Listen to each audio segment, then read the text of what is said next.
Tapi karena ya cuma warga sipil biasa yang tidak punya kekuatan, tidak.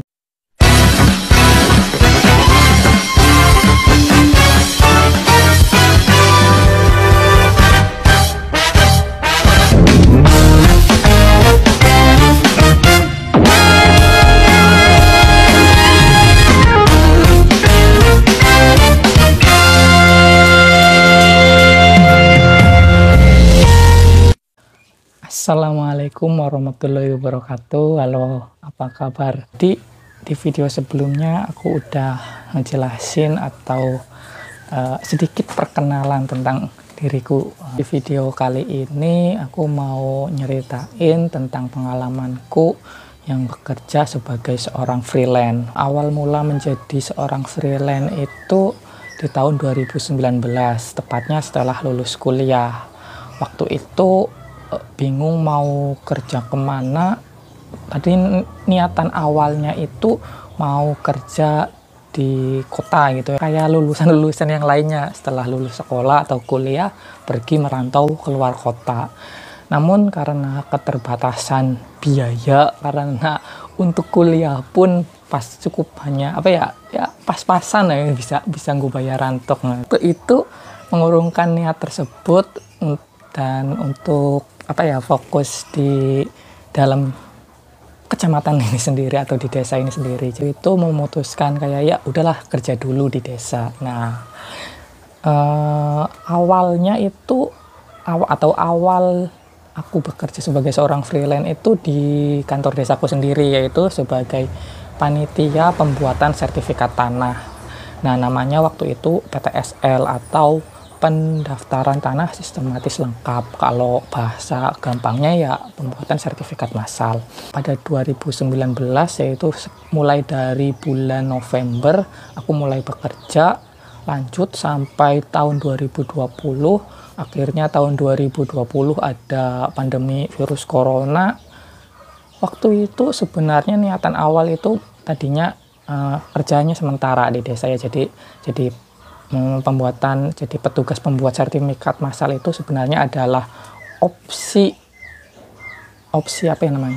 cadangan atau opsi alternatif lainnya. Jadi awalnya ya kerja di desa ngumpulin duit buat bisa pergi merantau ke luar kota, niatannya seperti itu. Tapi kenyataannya pada tahun 2020 sampai 2021 kita tahu sendiri Indonesia itu kan terkena pandemi virus corona ya. Jadi daripada ambil resiko, yang jelas-jelas dari luar kota pun pada balik ke kampung karena dia banyak perusahaan tutup, banyak instansi yang kerjanya dari rumah ya, jadinya pokoknya tidak sesuai dengan ekspektasi awal. Nah, lanjut tahun 2020 selain bekerja di desa sebagai pembuat sertifikat tanah, saya juga mulai membuka bisnis baru, yaitu di telur asin dan kerupuk telur asin. Awalnya sih ya cuma iseng ya, untuk tambahan penghasilan. Karena waktu itu tidak mencukupi untuk kebutuhan diri saya sendiri dan untuk membantu kebutuhan keluarga juga belum bisa memenuhi, terusan untuk memulai berbisnis tersebut.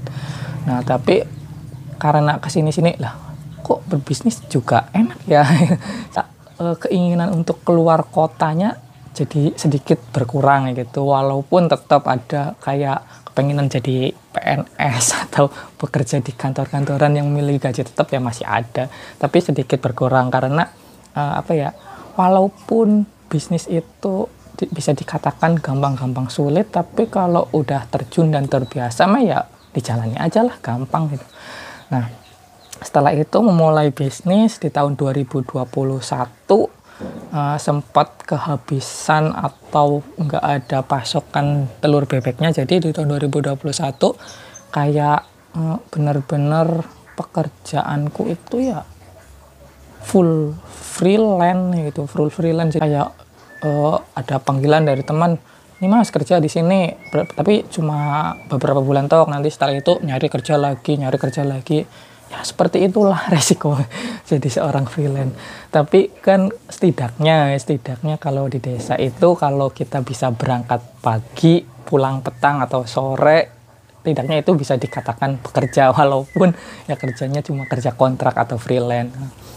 2021 sempat juga kayak sambil saya itu kerja freelance di sana kesana kemari, saya juga mulai mendaftar ke perusahaan-perusahaan, instansi-instansi pemerintah, bahkan sampai daftar tes CPNS yang pada akhirnya hanya berujung di peringkat 5 besar.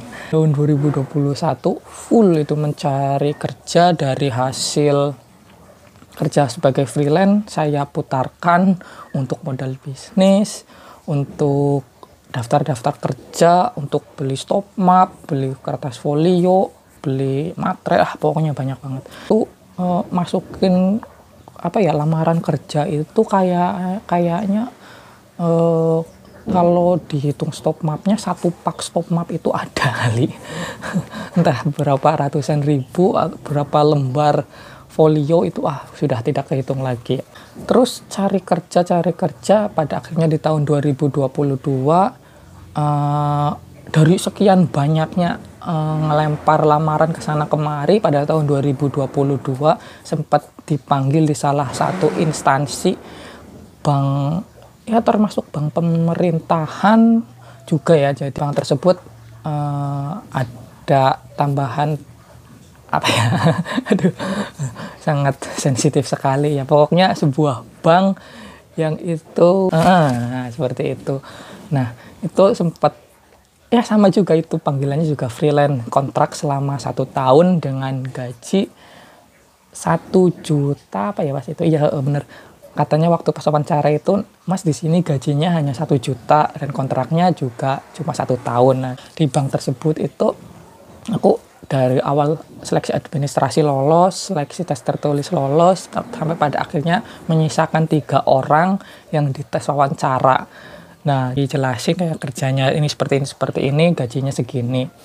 Nah tapi itu ada yang menarik guys, itu seleksi di bank tersebut itu kan yang lolos sampai wawancara itu 3 orang. Kebetulan waktu pas sebelumnya aku sudah minta kontak mereka. Jadi setelah tes wawancara tersebut selama sekitar 1-2 minggu kok nggak ada panggilan ya gitu. Jadi berarti ya udahlah fix, berarti saya nggak lolos. Akhirnya aku itu inisiatif ngehubungin mereka bertiga. Jadi nanyain siapa nih yang lolos dari kita semua, dari 3 ini gitu. Nah jawaban mereka itu lucu guys. Kata dari ketiga orang yang ikut wawancara itu gak ada satupun yang lolos. Mulai dari melihat open recruitment, seleksi administrasi, tertulis, sampai wawancara, yang menyisakan 3 orang tersebut, pas pengumuman hasil kok nggak ada yang lolos satupun.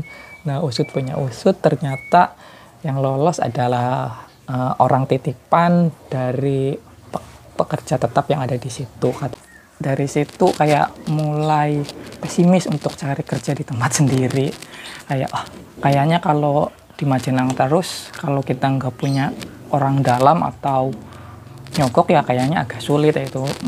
Walaupun mungkin tidak seluruhnya seperti itu ya, karena mungkin ya nggak semuanya juga aku masukin lamaran, tapi mulai pesimis aja gitu. Jadi kayak kayaknya kalau daftar ngutamain di tempat sendiri agak sulit. Inisiatif waktu itu ya masukin lamaran lagi sampai ke luar kota Majenang.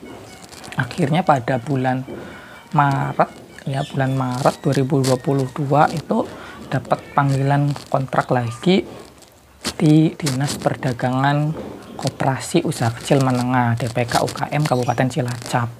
Nah itu benar-benar murni tanpa orang dalam, tanpa nyogok, tanpa iming-iming ini. Itu saya kerja di situ kontrak selama 6 bulan dan alhamdulillah dari penghasilan kerja di situ bisa sedikit membantu.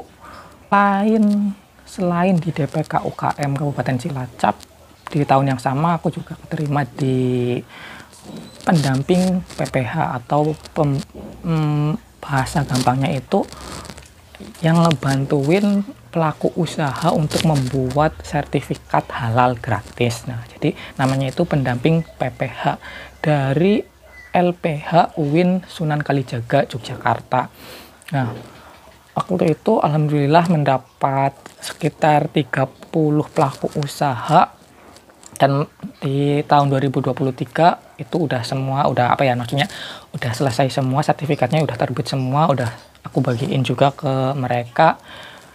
Dan alhamdulillah dari penghasilan tersebut bisa apa ya namanya, aku bisa nerusin lagi ke tingkatan selanjutnya, yaitu sekolah penyelia. Nah, di tahun 2023 ini alhamdulillah masih di pendamping produk halal.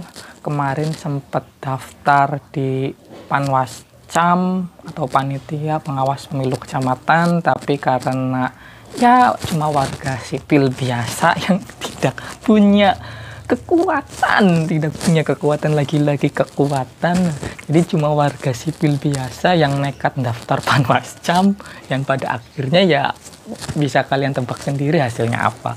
Nah, terus beberapa hari yang lalu juga sempat ikut Panwaslu Desa atau PKD, panitia pengawas pemilu kelurahan dan desa. Jadi lagi-lagi ya, cuma karena warga sipil alit warga sipil kecil biasa, ya teman-teman sudah tahu sendiri lah hasilnya apa. Selalu kalah di hal-hal receh seperti itu. Ya adalah bukan sebuah masalah, karena saya sendiri pun punya prinsip cari uangnya ya yang halal-halal aja, nggak usah perlu kayak nyogok sana sini minta dukungan orang dalam biar saya lolos. Pokoknya kalau itu masih masih tingkatannya kompetisi seleksi, ya kalau aku sendiri mempunyai prinsip ya udah, kita benar-benar seleksi secara jujur, adil. Kalau emang harus belajar ya belajar. Atau seleksi PKD itu kan sangat subjektif lah pokoknya. Wah, kalau diceritain sangat menyedihkan.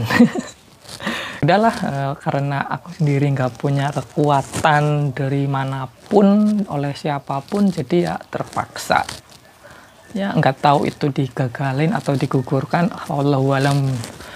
Tapi saya sendiri pun berprinsip berarti itu emang bukan rezekinya, mungkin Allah akan mengganti rezeki yang lain, seperti itu.